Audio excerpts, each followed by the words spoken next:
Hello, this is Pankaj Kumar Sinha. In this video, we will discuss about endoplasmic reticulum. So let's start the topic. एक चीज़ इस topic को start करने से पहले और इस वीडियो को स्टार्ट करने से पहले मैं ये बात आपको थोड़ा सा बताना चाहूँगा कि जब भी आप वीडियो आप देखते हो, ठीक है, तो पूरा एक कॉन्सेप्ट्स क्लियर किया करो, ठीक है। ऐसा नहीं कि बस 2 मिनट देखे और उसके बाद बहुत सारा ऐसा कॉन्सेप्ट्स होता है जो mid of the video and end of the video में आपको क्लियर होता है, ठीक है। तो कोई भी सेगमेंट आपको स्किप नहीं करना चाहिए, और जस्ट ये मेरा सजेशन है। और इसके बाद फिर टॉपिक हम लोग स्टार्ट करते हैं आज।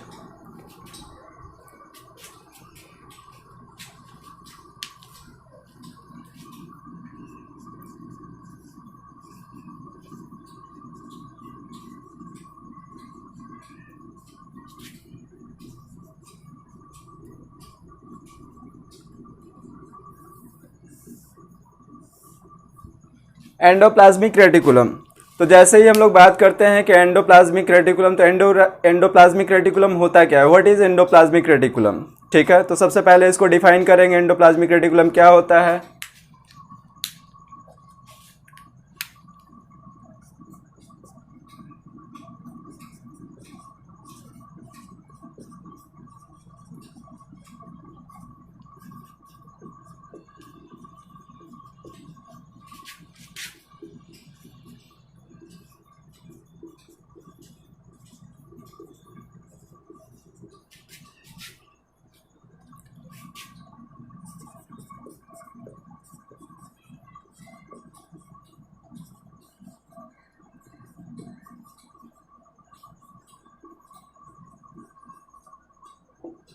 टिब्यूल्स, ठीक है।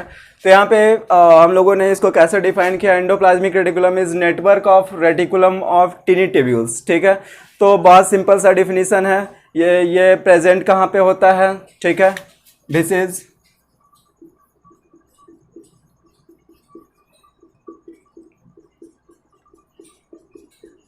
प्रेजेंट इन साइटोप्लाज्म, ठीक है। तो यहाँ पे हम लोगों ने डिस्कस किया क्या है, एंडोप्लाज्मिक रेटिकुलम क्या होता है। तो एक नेटवर्क है। नेटवर्क मीन्स आप क्लियरली समझ रहे होगे, नेटवर्क मीन्स एक चैनल, ठीक है। इसके बाद रेटिकुलम। रेटिकुलम मीन्स अगर सिंपल वे में अगर इसको डिफाइन करना हो, अगर हिंदी में इसको बोले कि रेटिकुलम का बेसिक मीनिंग क्या होता है, तो रेटिकुलम का बेसिक मीनिंग होता है जाल और नेट, ठीक है। इन इंग्लिश नेट, इसको सिंप्लीफाई इसको आप कर सकते हो, ठीक है। टिनी टिब्यूल्स, छोटे छोटे टिब्यूल्स का क्या होता है, एक नेटवर्क होता है जो कहाँ पे प्रेजेंट होता है, साइटोप्लाज्म में, ठीक है। और इसको हम लोग क्या बोल रहे हैं, एंडोप्लाज्मिक रेटिकुलम बोल रहे हैं, ओके। इसके बाद नेक्स्ट इसमें हम लोग बात करेंगे फिर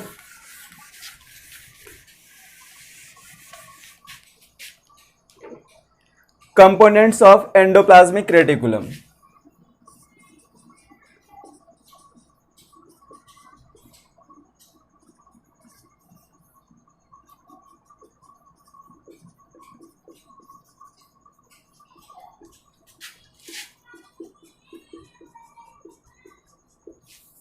कंपोनेंट्स ऑफ एंडोप्लाज्मिक रेटिकुलम, ठीक है। तो कंपोनेंट्स ऑफ एंडोप्लाज्मिक रेटिकुलम में जैसे ही हम लोग डिस्कस करते हैं तो इसके 3 कंपोनेंट्स प्रेजेंट होते हैं। फर्स्ट वन इज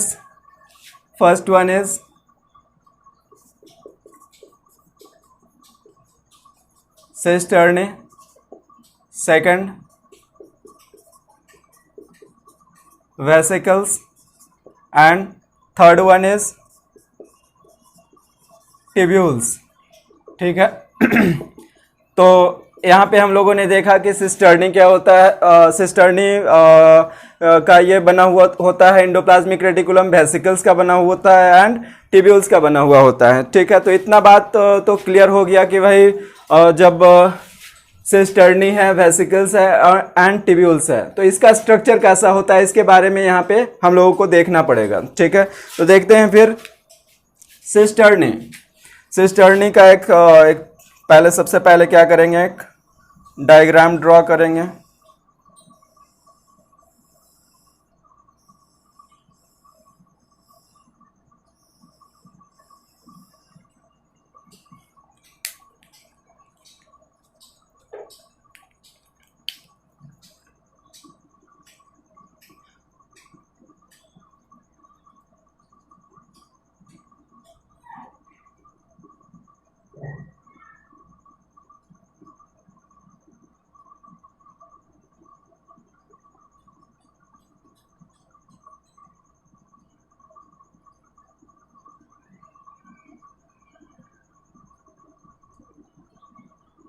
ठीक है। तो ये क्या है, सिस्टर्नी, इसको क्या बोल रहे हैं,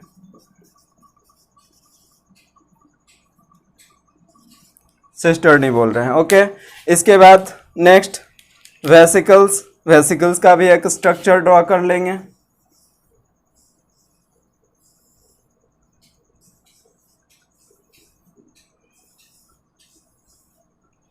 दिस वन इज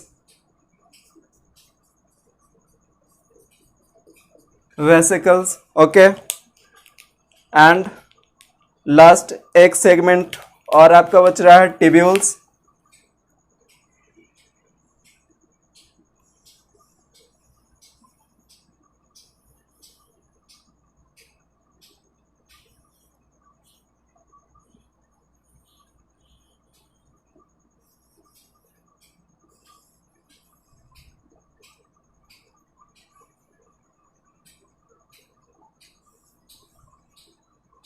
ठीक है, this one is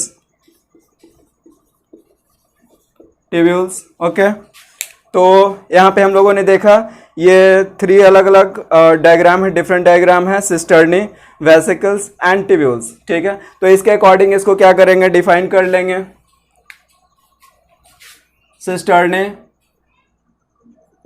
is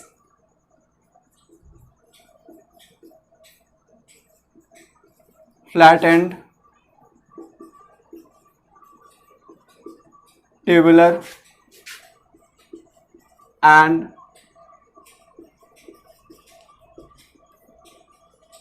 unbranched structure। ठीक है, कैसा होगा, फ्लैटेंड होगा, ट्यूबुलर स्ट्रक्चर एंड अनब्रांच्ड दिख रहा है यहाँ पे। इसके बाद नेक्स्ट वेसिकल्स, वेसिकल्स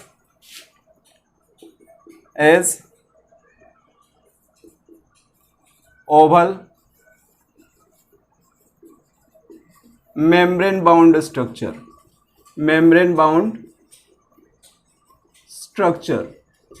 ठीक है, ये क्या है, ओवल स्ट्रक्चर होता है एंड मेम्ब्रेन बाउंड, मेम्ब्रेन से ये यहाँ पे घिरा हुआ होगा। ठीक है, सराउंडेड होगा। इसके बाद टिब्यूल्स के बारे में बात कर रहे हैं, तो यहाँ पे आपको दिख रहा है टिब्यूल्स क्या है, ब्रांच स्ट्रक्चर है, is branched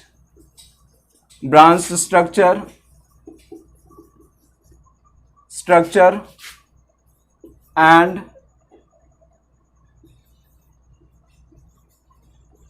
membrane bound। ठीक है, तो यहां पर भी क्या होगा, यहां पर भी मेम्ब्रेन प्रेजेंट होगा। तो ये 3 अलग अलग कंपोनेंट्स हम लोगों ने देखा यहाँ पे एंडोप्लाज्मिक रेटिकुलम के अंदर। First one is cisternae, second vesicles, third tubules. तो ये 3 कंपोनेंट से बेसिकली ये एंडोप्लाज्मिक रेटिकुलम बना हुआ होता है। ठीक है, endoplasmic reticulum made up of 3 components, first one is cisternae, second vesicles and third is tubule. Okay, अभी हम लोगों ने देखा कंपोनेंट ऑफ एंडोप्लाज्मिक रेटिकुलम। अब इसके बाद नेक्स्ट इसमें इस टॉपिक के अंदर हम लोगों को डिस्कस करना है एंडोप्लाज्मिक रेटिकुलम का स्ट्रक्चर। ठीक है, स्ट्रक्चर ऑफ एंडोप्लाज्मिक रेटिकुलम।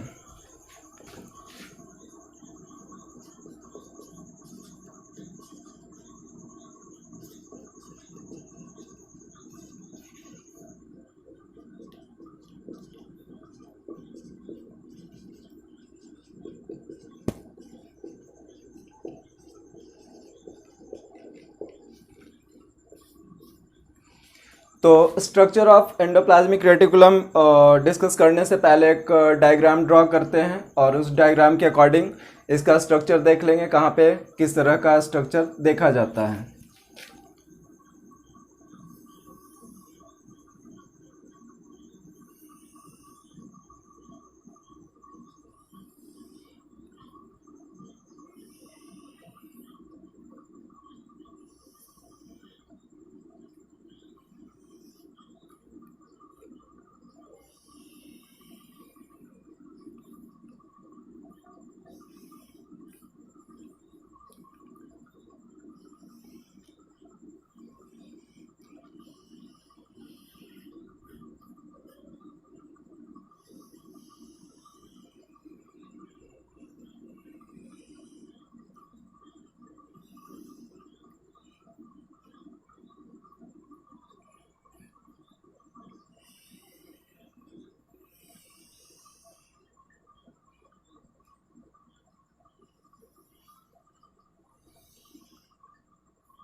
ठीक है। तो अब यहाँ पे देखेंगे कि ये जो एंडोप्लाज्मिक रेटिकुलम है, एंडोप्लाज्मिक रेटिकुलम में कौन कौन सा सेगमेंट यहाँ पे दिख रहा है। ठीक है, तो ये इनर मेम्ब्रेन है। ठीक है, inner membrane of nucleus, outer membrane. ठीक है, outer membrane of nucleus, and this one is endoplasmic reticulum and it is cell membrane. Okay, तो ये जो स्ट्रक्चर है ये एक्चुअल में होता कैसा है, इसको जस्ट यहाँ पे एक ओवरव्यू लेते हैं। जस्ट ये आपका क्या हो गया, न्यूक्लियस हो गया। ठीक है, डबल मेम्ब्रेनस स्ट्रक्चर, इससे ये लगा हुआ। ठीक है, जस्ट रफ डायग्राम हम लोग ड्रॉ कर रहे हैं और इस तरह से ये आपका क्या हो जाएगा, सेल मेम्ब्रेन हो जाएगा। ठीक है, तो ये सेल मेम्ब्रेन हो गया, प्लाज्मा मेम्ब्रेन, और ये एंडोप्लाज्मिक रेटिकुलम हो गया। ठीक है, और ये न्यूक्लियस हो गया। ठीक है, तो इस तरह से ये स्ट्रक्चर यहाँ पे फॉर्म करता है। आगे इसमें जब एंडोप्लाज्मिक रेटिकुलम में देखते हैं तो वहाँ पर एक और फंक्शन इससे भी रिलेवेंट होता है, मीन्स इसको बोला जाता है एंडोस्केलेटन। ठीक है, तो कैसे एंडोस्केलेटन होता है तो उसको आगे देखेंगे, नेक्स्ट टॉपिक में हम लोग डिस्कस करने वाले हैं। बट यहाँ पर भी मैं उसको क्लियर कर दूं कि एंडोस्केलेटन मीन्स जस्ट ये क्या कर रहा है, एक स्केलेटन लाइक स्ट्रक्चर फॉर्म कर रहा है, इसलिए इसको क्या बोला जाता है, एंडोस्केलेटन बोला जाता है। ओके, इसके बाद नेक्स्ट यहाँ पर एक सेगमेंट और यहाँ पे बनाना है आपको। क्या बनाना है, तो ये इस तरह का मैंने कुछ ड्रॉ कर दिया है।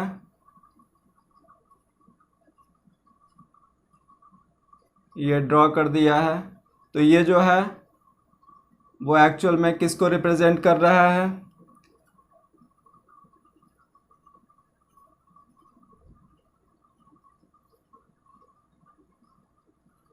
किसको रिप्रेजेंट कर रहा है ये, तो राइबोसोम,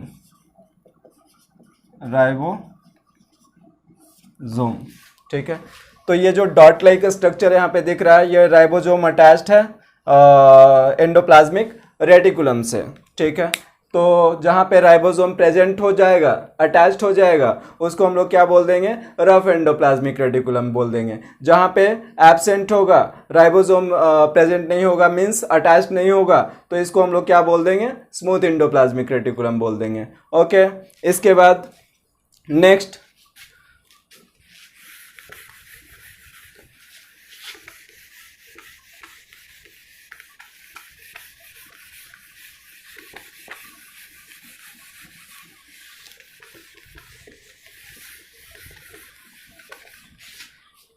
इसके बाद हम लोग बात करेंगे rough and smooth endoplasmic reticulum में बेसिक डिफरेंस क्या क्या होता है, उसके बारे में यहाँ पे हम लोग डिस्कस करने वाले हैं। ठीक है, तो देख लेते हैं इस सेगमेंट को भी। Rough endoplasmic reticulum, rough endoplasmic reticulum and smooth endoplasmic reticulum. अब यहाँ पर एक बात आप लोगों को ध्यान में रखना होगा कि rough endoplasmic reticulum and smooth endoplasmic reticulum, ER जो मैंने लिखा है ये आपके स्कूल के एग्जामिनेशन में या कहीं पर भी जो आप रिटन एग्जामिनेशन देते हो वहाँ पे आपको शॉर्ट फॉर्म यूज नहीं करना है। ठीक है, यहाँ पर आपको क्या लिखना है, पूरा एंडोप्लाज्मिक रेटिकुलम लिखना है। ओके, अब इसके बाद यहाँ पे हम लोग बात कर रहे हैं कि rough endoplasmic reticulum and smooth endoplasmic reticulum में बेसिक क्या डिफरेंस है। ठीक है, तो सबसे फर्स्ट डिफरेंस में जब हम लोग बात करते हैं तो rough endoplasmic reticulum in the sense अभी मैंने डिस्कस किया कि जहां पर क्या होगा, राइबोसोम अटैच्ड हो जाएगा। ठीक है, तो ribosome 80S type of ribosome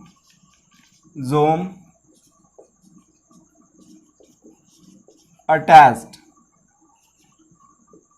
with the help of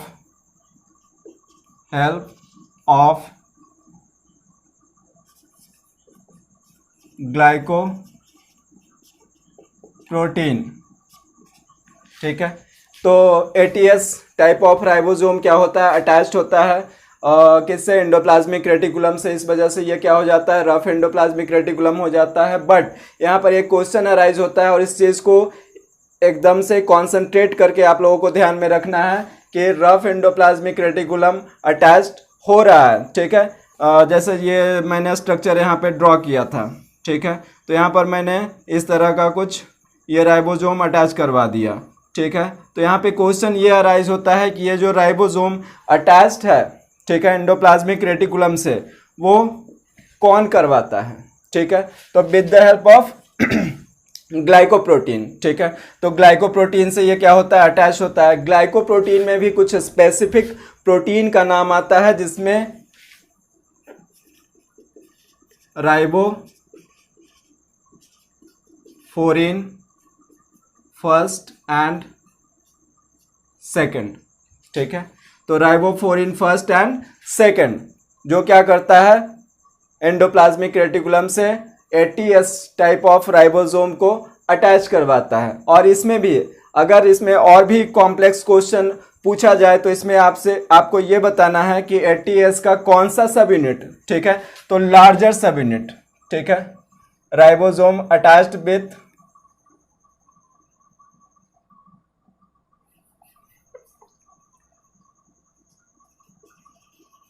larger सब यूनिट ऑफ राइबोसोम, ठीक है। एटीएस का कौन सा यूनिट, लार्जर सब यूनिट, ठीक है, अटैच होता है with the help of glycoprotein. Glycoprotein में कौन सा glycoprotein, ribophorin first and ribophorin second, okay. ये हो गया फर्स्ट फंक्शन। अब इसके बाद इसके अपोजिट में यहाँ पे देख लेंगे, ठीक है। स्मूथ एंडोप्लाज्मिक रेटिकुलम में हम लोगों ने क्या देखा कि जो आपका क्या होगा, राइबोसोम होगा, वो अटैच्ड नहीं होगा, ठीक है। Ribosome absent and also ribophorin first and second absent, ठीक है। Ribophorin first and second also absent, ठीक है। तो यहाँ पे क्या होगा, स्मूथ एंडोप्लाज्मिक रेटिकुलम में राइबोसोम एब्सेंट होगा, ओके। सेकंड फंक्शन में हम लोग बात करते हैं कि यहाँ पर ये क्या होता है कि प्रोटीन का सिंथेसिस करवाता है, ठीक है। Endoplasmic reticulum, rough endoplasmic reticulum पर क्या है, राइबोसोम प्रेजेंट है, ठीक है। तो राइबोसोम का फंक्शन क्या होता है, ribosome is the site of protein synthesis, protein synthesis and secretion, ठीक है। ये हो गया। यहाँ पे इसके अपोजिट में यहाँ पे क्या हो जाएगा, तो सेकंड डिफरेंस में यहाँ पे हम लोग बात कर लेंगे कि यहाँ पे क्या होता है, लिपिड एंड ग्लाइकोजन, ठीक है, सिंथेसिस टेक प्लेस, ठीक है। तो यहाँ पर क्या होगा, लिपिड हो गया एंड ग्लाइकोजन के बारे में भी आपको माइंड में यहाँ पे रखना पड़ेगा कि ये क्या होता है, कार्बोहाइड्रेट्स मॉलिक्यूल होता है, कार्बोहाइड्रेट्स मॉलिक्यूल होता है जो कार्बोहाइड्रेट्स का भी सिंथेसिस करता है। कौन करता है, तो स्मूथ एंडोप्लाज्मिक रेटिकुलम, ठीक है। ये हो गया। इसके बाद नेक्स्ट फंक्शन में हम लोग बात कर लेंगे कि यहाँ पर क्या हो रहा है, ये मोर स्टेबल स्ट्रक्चर होता है, मोर स्टेबल स्ट्रक्चर। ये क्या हो जाएगा, लेस स्टेबल स्ट्रक्चर, ठीक है। तो ये थर्ड डिफरेंस हो गया। इसके बाद नेक्स्ट यहाँ पर बात करते हैं फिर रफ एंडोप्लाज्मिक रेटिकुलम कौन कौन से कंपोनेंट से बना होता है, ठीक है। तो सिस्टर्नी एंड वैक्यूल्स, ठीक है।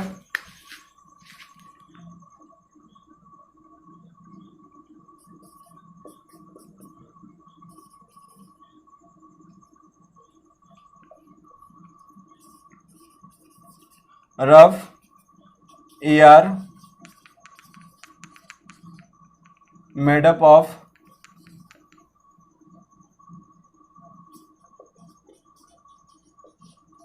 cisternae and vacuoles, ठीक है, cisternae and vacuoles, ठीक है। इसके अपोजिट यहाँ पे बात करते हैं तो ये क्या हो जाएगा, smooth endoplasmic reticulum made up of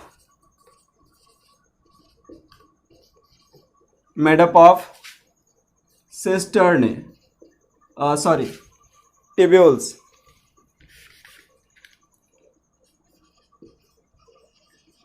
tubules, ठीक है।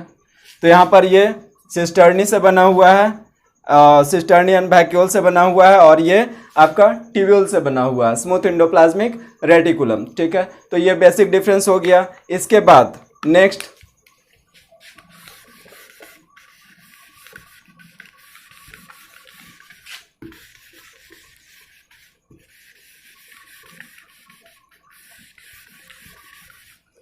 नेक्स्ट यहाँ पर बात कर रहे हैं फिर कि ये प्रेजेंट कहाँ कहाँ पे होता है, रफ एंडोप्लाज्मिक रेटिकुलम कहाँ पे देखा जाता है और स्मूथ एंडोप्लाज्मिक रेटिकुलम कहाँ पे अपना फंक्शन परफॉर्म करता है, ठीक है। तो इसमें हम लोग बात कर लेते हैं rough endoplasmic reticulum present in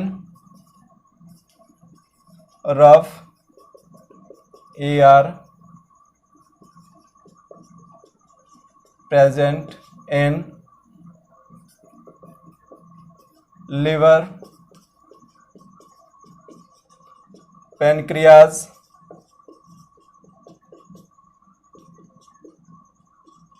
goblet cells, ठीक है। तो ये रफ एंडोप्लाज्मिक रेटिकुलम कहाँ कहाँ पे मिलेगा, लिवर में मिलेगा, पैनक्रियाज में मिलेगा एंड गॉबलेट सेल्स में मिलेगा, ठीक है। इतना बात क्लियर हो गया। इसके अपोजिट यहाँ पर स्मूथ एंडोप्लाज्मिक रेटिकुलम के बारे में जब बात कर रहे हैं तो ये कहाँ कहाँ पे मिलेगा, ठीक है। तो इसको भी हम लोग डिस्कस कर लें।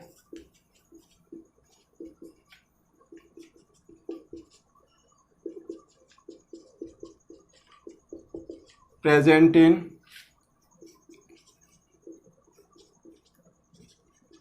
Adipose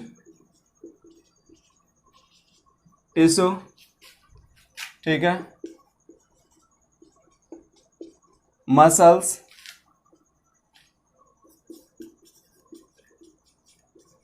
adrenal cortex, interstitial cells, ठीक है। तो ये rough endoplasmic reticulum, liver, pancreas, goblet cells and smooth endoplasmic reticulum present in adipose tissues, muscles, adrenal cortex and interstitial cells, ठीक है।